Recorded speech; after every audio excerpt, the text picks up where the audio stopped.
This includes Interstate 95 in South Carolina between mile markers 147 and 156. If outdoors,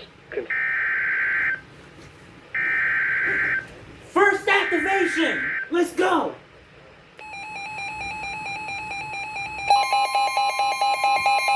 Why is the siren quiet? First activation! the National Weather Service in Columbia has issued a severe thunderstorm warning for Central Clarendon County in Central South Carolina, Central Sumter County in Central South Carolina, until 5:45 p.m. 5:10 p.m., a severe thunderstorm was located over Alcoa. We're over Manning, moving east at 20 miles per hour. Hazard, 60 miles per hour wind gusts and penny-size hail. Source, radar indicated.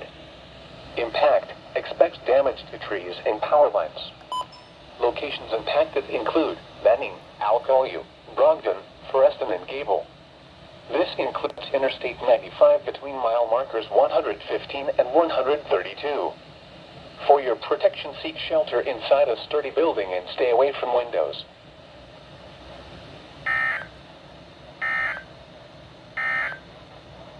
The following is a special weather statement for the following county: Florence. First South activation Carolina. off A Memphis. strong thunderstorm Let's will impact go. portions of central